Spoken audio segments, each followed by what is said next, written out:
If you've ever woken up on Christmas morning and felt like you forgot something important. Something that happened during the night. Something you can almost remember but can't quite reach. Then you already understand what this is about. We all have those moments. A noise that woke us. A shadow by the window. A voice that might have been a dream. Most of us tell ourselves it was nothing. But what if it wasn't? What if something has been happening on Christmas Eve? In the same place. At the same time. For longer than any of us have been alive. And we simply don't remember? The town of Weldon sits at the edge of a valley that most maps don't bother naming. It's the kind of place you pass through on the way to somewhere else. A gas station. A church. A few dozen houses pressed together against the cold. The roads get icy early in December. And by Christmas, the snow has buried everything up to the windowsills. I arrived on the evening of December 24th. My name doesn't matter. What matters is the letter. It came 3 weeks earlier. Plain envelope. No return address. Inside was a single sheet of paper with a handwritten address. And one sentence. You need to come home. I didn't recognize the handwriting. I didn't recognize the address either. Not at first. But the more I looked at it, the more a strange feeling crept through me. Not memory, exactly. More like the echo of one. The shape of something I once knew. Worn smooth by time. The address led to a house. At the end of Barrow Lane. Weldon looked the way small towns do on Christmas Eve. Quiet.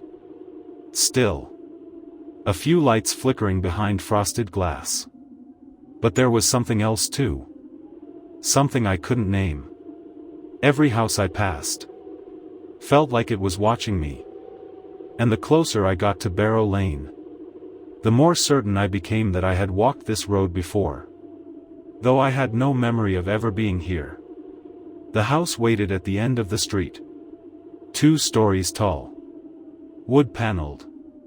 Dark, except for a single light on the second floor. The paint was peeling. The porch sagged under the weight of snow. Beside the front door hung a rusted iron bell. The kind people used to ring. To call their families home for supper. I hadn't knocked yet. The door was already open. Inside, the air smelled like pine needles and dust. A single candle burned on the mantelpiece. The furniture was old. Untouched for years, maybe decades. But arranged carefully. As if someone still lived here. A Christmas tree stood in the corner. No lights. No ornaments. Just branches. Brown and dry. Holding the memory of what it used to be. That's when I saw her. She sat in a wingback chair near the fireplace. Silver hair tied neatly into a bun. Hands folded in her lap. Her eyes were pale. Watching the doorway. There was no surprise on her face. Only recognition. You came, she said. Her voice was thin. Not weak. Just quiet. Like she had been saving it. I asked her who she was. She smiled. But there was no warmth in it. Only patience. You've asked me that before, she said. Every time. Her name was Margaret Bellamy. She told me she had lived in this house for most of her life. She told me she had sent the letter. She told me she had been waiting. When I asked why, she looked toward the bell by the door. Because it's almost midnight, she said. And someone has to be here when it rings. I should have left. Every part of me understood that. The rational part. The part that knows when something is wrong. But I stayed. Because Margaret knew things about me. That no one should have known. She knew I was afraid of church bells as a child. She knew I used to dream about snow falling inside a house.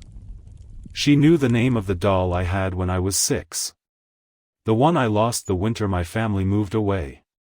When I asked her how, she simply said, "Because you told me. Years ago. I found the drawer by accident. At least. That's what I told myself."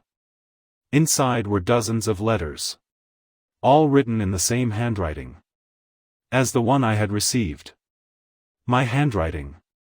Addressed to this house. Dated December 24th. Across different years. 2019. 2007.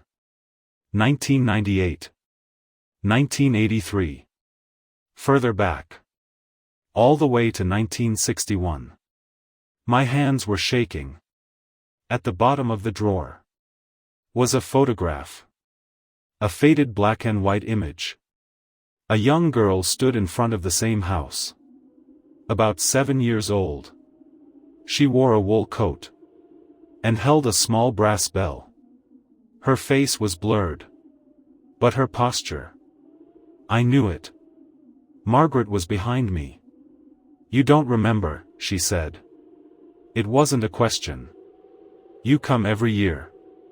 Every Christmas Eve. You stand in this room and ask me who I am. And then the bell rings.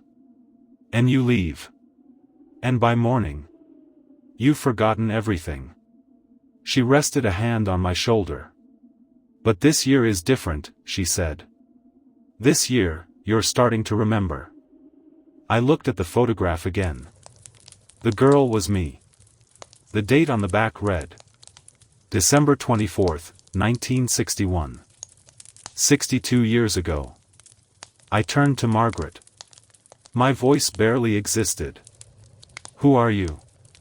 She didn't answer right away. Then she said, "I've been asking myself the same thing. For as long as you've been coming here." I went upstairs. I don't remember deciding to. My legs moved on their own. The second floor was colder. The light I'd seen from outside came from a bedroom at the end of the hall. Inside was a child's room. A small bed. A wooden rocking horse. A music box shaped like a carousel. And on the bed, tucked beneath a wool blanket, was a doll. The same doll I had lost 60 years ago. The music box began to play. I hadn't touched it. But the melody was familiar.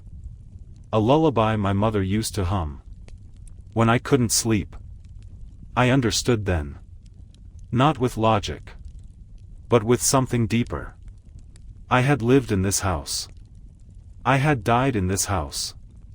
And every Christmas Eve, I came back. Not to visit. Not to remember. But to try again. The clock began to chime. Midnight. The bell outside rang. Once. Twice. 12 times. When I turned around, Margaret was gone. Downstairs, the candle had burned out. The tree was gone. The furniture was covered in white sheets, thick with dust. The house was empty. It had been empty for decades. I stepped outside. The town was dark. No lights. No movement. Weldon was gone. Everyone was gone. And I was still here. I don't know if I'm still alive. I don't know if I ever was. Not in the way that matters. Maybe I'm just a memory. Repeating itself. A loop that never closes. A letter that keeps arriving. Asking me to come home. But I'll tell you this. If you ever receive a letter with no return address. If you ever hear a bell on Christmas Eve, when no one should be ringing it, don't go. Don't look. And whatever you do, don't try to remember. Some doors were never meant to be opened. And some of us have already walked through.